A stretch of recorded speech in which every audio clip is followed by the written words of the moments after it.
오늘 하나님께서 우리에게 주시는 말씀은 데살로니가 전서 3장 7절부터 8절까지의 말씀입니다.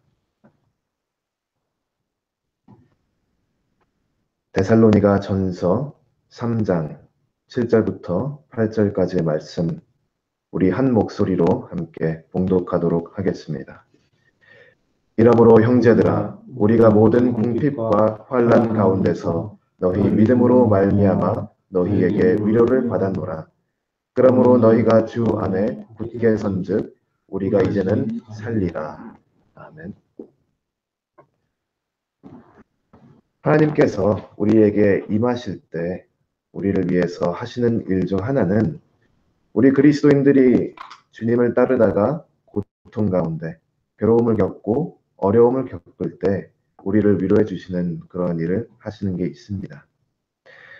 오늘 본문 말씀은 하나님께서 우리에게 위로를 해주시는 그 모습을 좀 더 살펴보고, 또한 하나님이 그의 백성들, 그리스도인들을 통해서 또한 어떻게 하나님의 사람들을 위로해 나가시는가, 그리고 이 공동체, 믿음의 공동체 안에서 믿음이란 어떻게 발생되는 것인가, 이런 얘기를 하고 있습니다.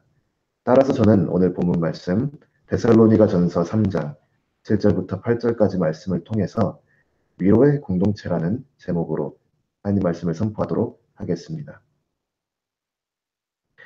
하나님을 닮아가는 그리스도인이라는 생각을 한번 해봅시다.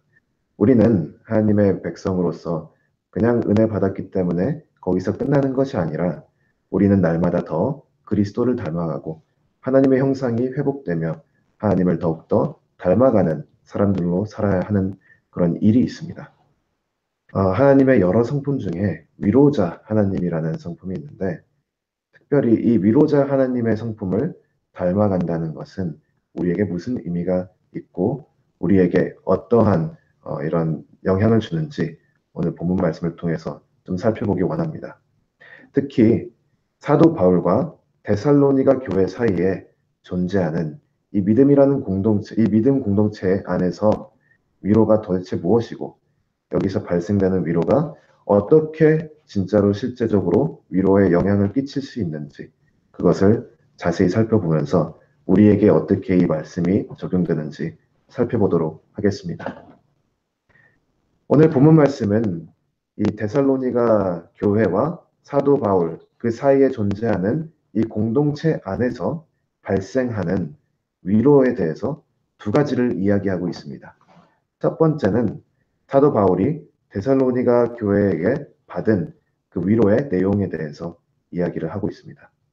두 번째는 이 위로가 사도 바울에게 효력이 있을 수 있는 이유에 대해서 이야기를 하고 있습니다. 이 두 가지를 순차적으로 살펴보도록 하겠습니다. 첫 번째는 위로의 내용입니다. 본문 말씀 7절에 위로가 도대체 어떠한 위로였는가를 이야기를 하고 있는데 세 가지를 이야기하고 있습니다. 사도 바울이 받은 이 위로의 범주, 위로의 수단, 그리고 위로의 현장, 이 세 가지를 이야기하고 있습니다. 먼저 위로의 범주부터 나오죠. 무엇에 대한 위로인가? 사도 바울은 모든 궁핍과 환난에 대해서 위로를 받았다고 이야기하고 있습니다. 여기서 모든 궁핍과 환난은 그리스도인으로서 받는 것과 또는 사도 바울이 복음 사역을 하기 위해서 감당하는 가운데 세상이 공격함으로써 그가 겪는 어려움들로 발생되는 그러한 궁핍과 환난을 이야기하고 있습니다. 그러니까 그리스도인으로서 사도 바울이 살아가면서 겪을 수밖에 없는 고통들, 그가 하나님의 종으로서 하나님을 섬기면서 세상 가운데 살아가면서 겪게 되는 그런 어려움들에 대해서 사도 바울은 오늘 본문 말씀에 위로를 받았다라고 이야기를 하고 있습니다.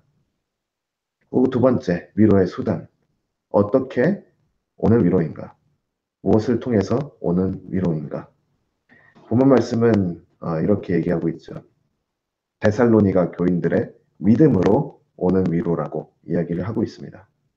사도 바울의 그 고난을, 그리고 그 모든 궁핍과 환난을 위로해 줄 수 있는 이 위로는 데살로니가 교인들의 믿음을 통해서 온다라고 오늘 본문 말씀에 이야기를 하고 있습니다.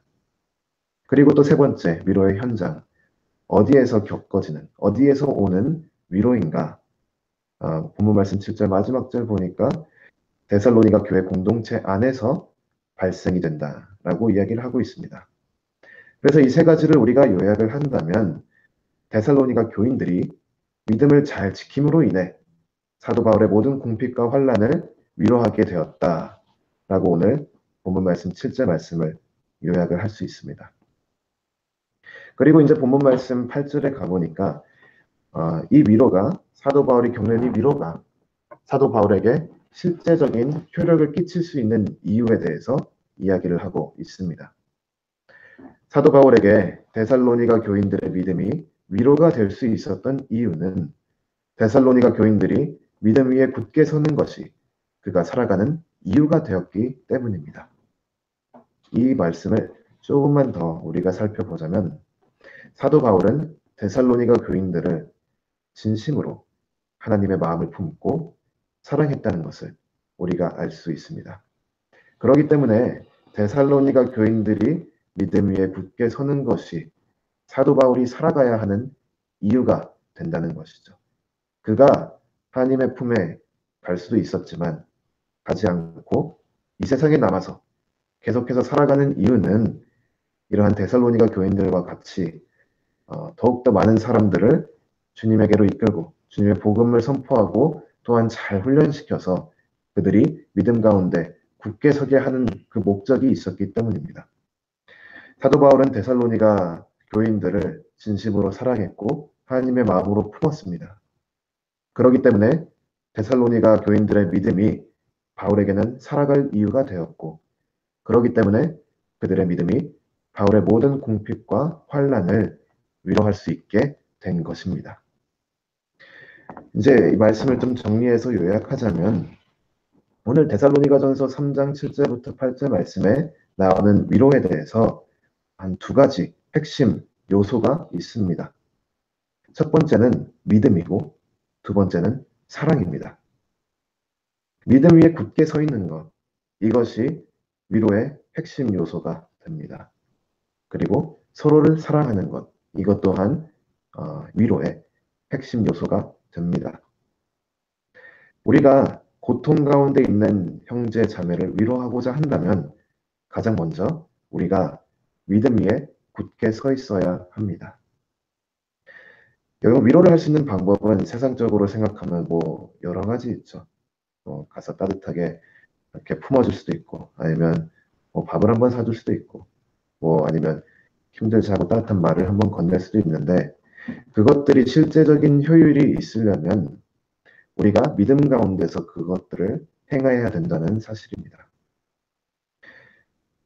믿음 가운데 서 있을 때 우리가 함께 어깨동무를 하면서 함께 손을 잡고 이 험한 세상에서 그리스도를 바라보고 함께 나아갈 때 그때 정말 그 공동체 안에서 경험하게 되는 위로가 나올 수가 있는 것입니다. 하지만 그것만 있다고 된다는 것이 아닙니다. 위로가 아무리 많아도 우리가 아무리 믿음을 굳세게 지키고 위로를 해주려고 해도 그 상대방 또한 사랑이 없으면 위로가 될 수가 없습니다. 우리가 위로를 받고자 한다면 우리는 공동체를 사랑해야 합니다. 사도 바울이 데살로니가 교인들을 사랑한 것처럼 또한 그 사랑 가운데 그들의 믿음을 보고 위로를 받은 것처럼 우리 또한 진정한 위로를 받으려면 이 믿음 공동체 안에서 서로를 사랑해야 된다는 것을 오늘 본문 말씀은 가르쳐주고 있습니다.